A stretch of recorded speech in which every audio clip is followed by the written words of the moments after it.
what's working, what should we do, what should we work on, tips on how to work on the inside. It's like, man, I admire him. I was like, man, this dude's the real deal. If I can help him in any way, I will. I share everything he posts just because, like I said, the love he showed us and the way he talked to us. And I mean, he even has time to like some of my posts. It's like I feel good. I'm like, oh shit, he liked my post. It's like, so it feels good, man. I love working with him. Not only that, but one of the best things that I heard from Peter is he comes into the gym. He told us, this after the sparring, he goes, when he comes into the gym, his ego stays at the door, and he leaves it there, and he's in there to work, learn, and continue to grow. And over here, man, I mean, not just over here, but just pretty much anywhere. As far as young boxers coming in, a lot of people want to take on easy competition because they want to continue to grow their confidence. They want to continue to boost their egos, but that's not the way you become great. That's not the way that you're going to be able to get into the ring with another big opportunity opponent, and it's going to show that you weren't willing to take those challenges, prior to getting into that ring, It's Alfonso, bro, is one of the greater guys I know from. I mean, we got a ton of great guys in Houston, man. But he's one of the guys that, he wears his heart on his sleeve. He tries to help everybody and not afraid to help everybody. See, those guys who you talking about, who want to build confidence or whatever, what's going to happen is they're going to run into a wall, and then they ain't going to know what to do. Whereas guys who, and don't get me wrong, I mean, if you don't like a guy, sure, you don't tell him nothing because, he's a jerk. But for the most part, in boxing, there's good guys in boxing, bro, and they try to help. This sport, man, there is no team, like you said. It's you and your dad, and you might have a strength guy or something, but it's better to be. Austin Williams fought yesterday on the zone. As soon as he finished fighting, I shot him a text message about what I thought and stuff, and he shot it back saying, man, I appreciate it, coach, and thanks for the this, that, and the third. I want everybody to win, man. I want everybody to win. Listen, if we end up having to fight, all right, we're going to put our wares on the table and see who's better. But it doesn't help you to not help others, man. That's ridiculous, man. So when guys like that, they trying to, it's almost like they're trying to block people from being successful, man. And as a believing man, when you blocking people from being successful, man, there ain't no blessings in that. You want people to succeed, man, especially in boxing. Man, boxing knows, how many fighters attain that level where they even get appreciated. Not many at all. And so when me and Manny created this podcast, we was like, look, man, we want everybody, amateurs, pros, whatever, whoever, man. We're trying to give everybody a platform to speak, to tell their story, to say what they're doing, what's going on here, to how they feel. I had a guy reach out and say, hey, man, is it only undefeated people you want on your show? I thought, you silly, man? When you want to do the show? It's we boxing people, bro. We boxing enthusiasts, man, and tribes. It's very few people we don't support, man. Very, very few. I can count on one hand. And if we don't support you, it's because you done fucked up. Yeah, I can count on one hand the people I don't agree with. But Alfonso Lopez is one of those guys, man. Whenever we see each other, well, hell, we talk on the phone all the time too. He's very cordial, genuine. Yeah, that's the right word, man. As is my man Juan. We talk a lot, man. And as far as you guys go with Dallas, I'm on the squad now, so we're gonna be pushing you, bro, and trying to see you succeed, man. That's how we roll, man. Anybody, anyone, put it this way. Anyone don't like Coach Derek or Manny and the Soul Boxing Podcast, watch them motherfuckers. Because something's up.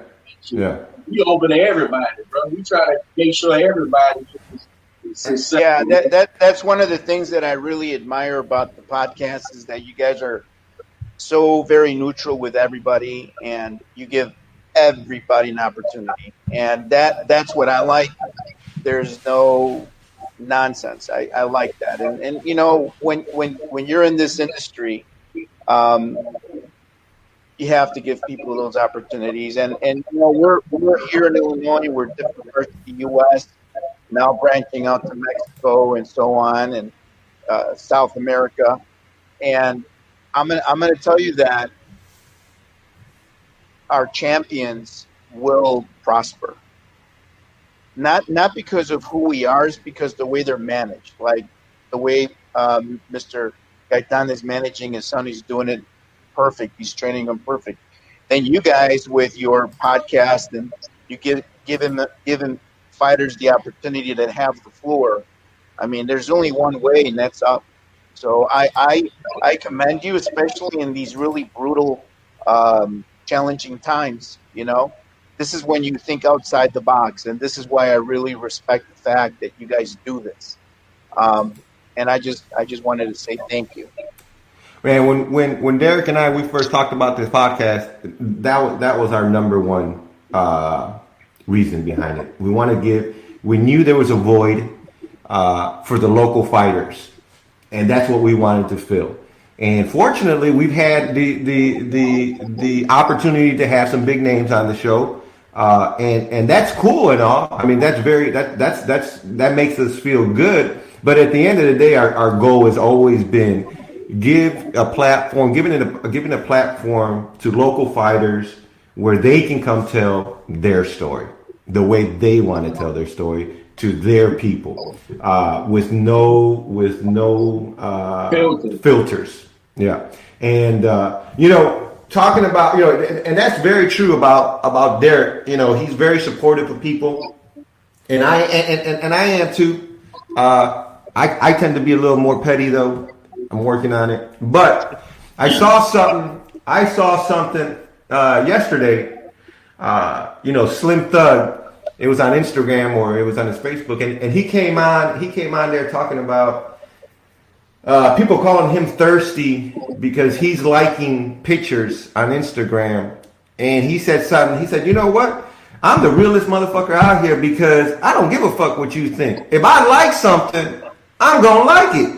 If I support somebody, I'm going to support them. I'm not going to worry about what you think or what you say, or you might think I'm, excuse the language, but you might think I'm dick riding because I like little homeboys posts. If he's doing something productive and positive, I'm going to like the shit. I don't care what you say, what anyone else says. And I think that's what you guys were referring to is like people are so insecure and themselves that they don't want to support anybody else, that they don't want to give anyone else and what they might feel like, oh, I'm not going to give them no advice, or I'm not going to give them no insight, or I'm not going to give them an opportunity because it's going to take away from me, right? But when you surround yourself with people who know who they are, who understand their value, who understand their self-worth, and have confidence, well, and Coach D, anytime anybody in the gym, he's going to give them he's going to give them insight. He's going to give them knowledge. If he sees they're doing something wrong, he's going to tell them because he understands it's not going to take nothing away from him. He's not going to make him. It's not any threat to him. And so that's why we love what we do, is because we want you guys, local amateurs, coaches, promoters, world-class fighters, up-and-coming fighters. We want to have an opportunity for y'all to share your story with your people the way you want to do it. And it's been awesome. We've been doing it. What season? We're on season 2 or 3? 4. 4. Shit. You see, I'm having so much fun. I don't even know what the fuck how many seasons we're on.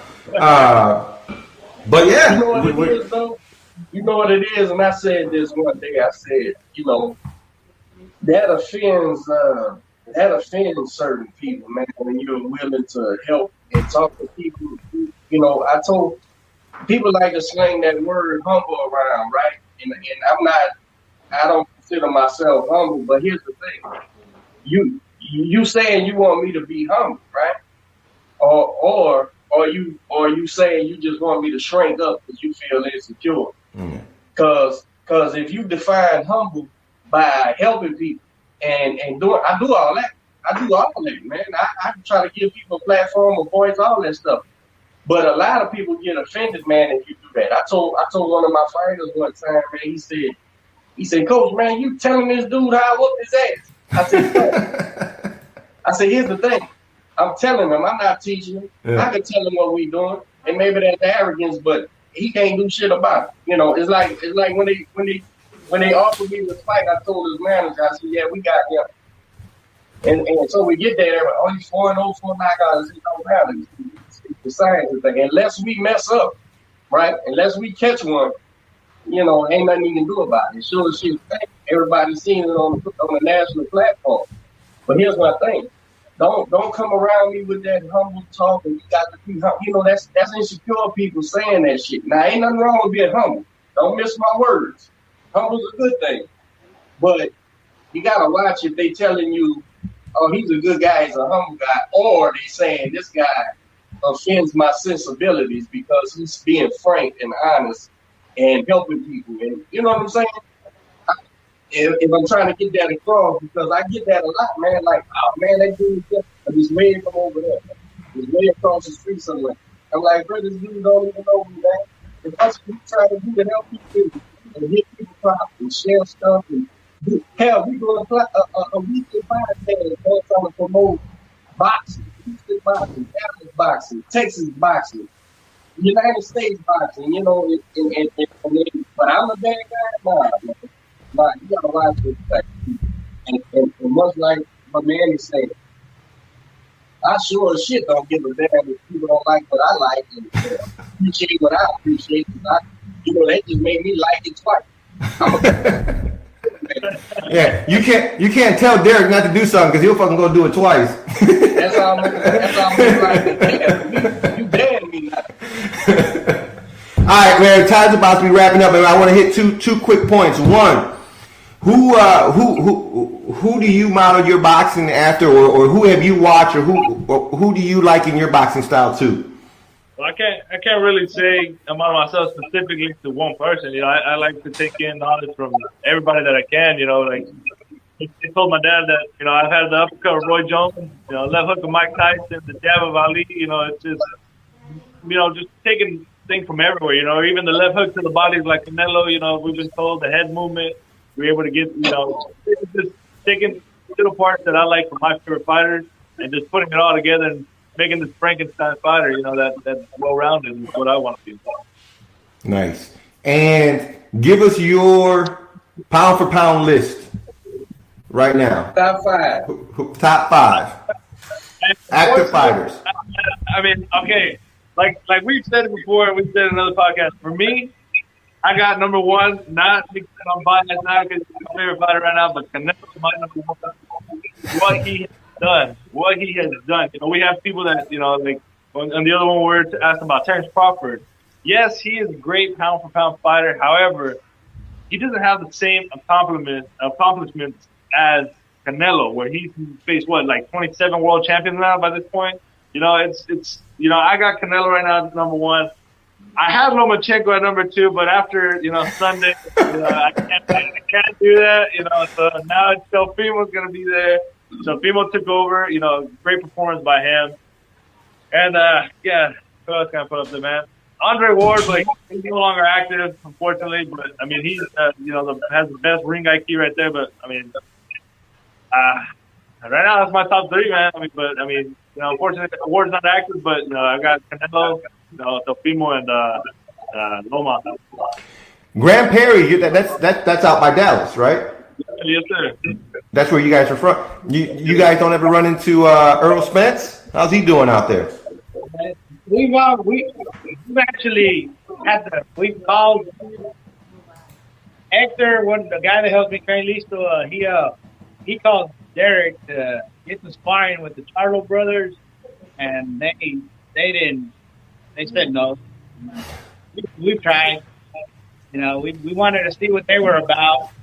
You know, because I think they haven't faced. Honestly, I don't think they've faced anybody yet. You know. The Charlo twins. Yeah, you know, That's a whole. that's just my That's a opinion. whole nother